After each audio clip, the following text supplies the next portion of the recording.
لقيتوا شيء؟ دورنا بكل مكان بس ما في شيء واضح. لقينا انه في 7 اشخاص مشتبه فيها.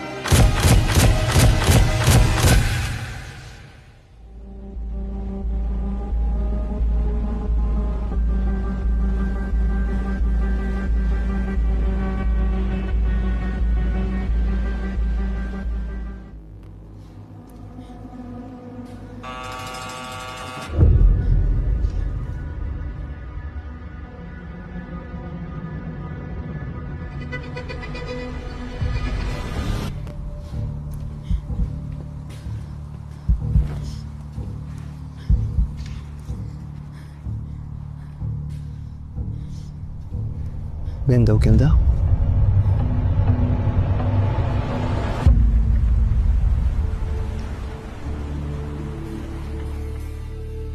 كندا شو بدنا نعمل براس السنة؟ ما بعرف.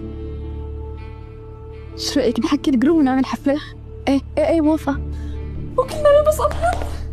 ليش مو أسود؟ لأنه الأبيض لوني المفضل.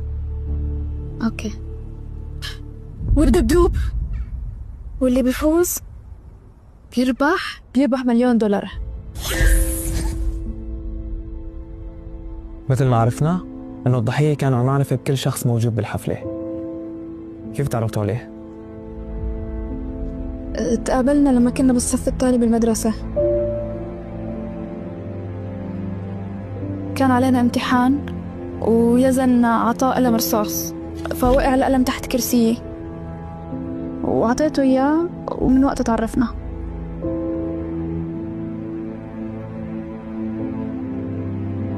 يعني كنا رفقة ولهاليوم كمان، بس ما نلتقى كتير، بس بالصدف. وين كنتوا وقت الحادثة؟ هابي نيو يير! ليش تبضع؟ ايش في؟ شو عم يصير؟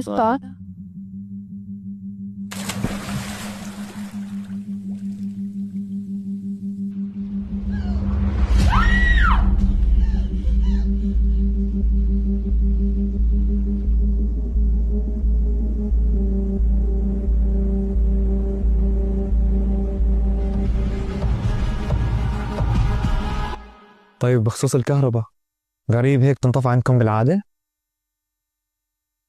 لا.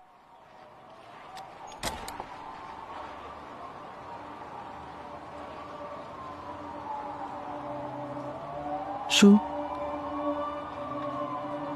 في هذا طبعا.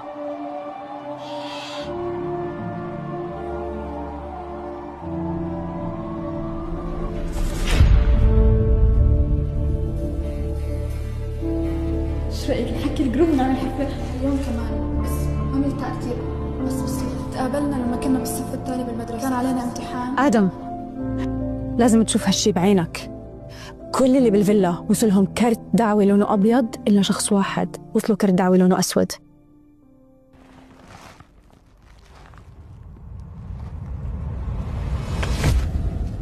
كندا لا تخافي، منفسي وجاوبيني بكل صراحة إذا حابة تشوفي لأختك. كيف كان شكل الدعوة اللي بعتيها للكل وشو كان مكتوب عليها؟ بما أن نسيم الحفلة كان لونه أبيض، فظرف الدعوة كمان كان لونه أبيض، والدعوة كان مكتوب فيها تاريخ الحفلة واللي هو رأس السنة، مكان الحفلة بيتنا، والدريس كود أبيض.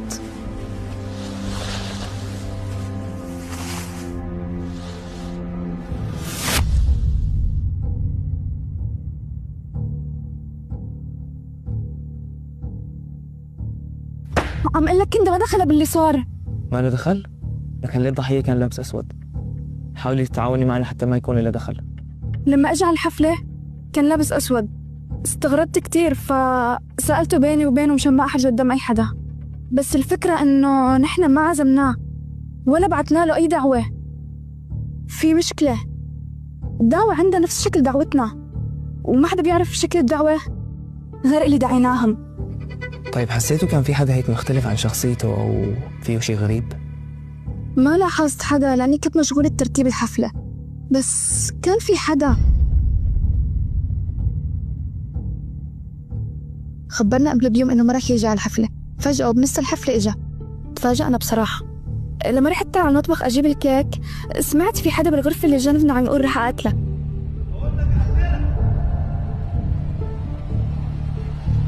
والشخص كان حازم.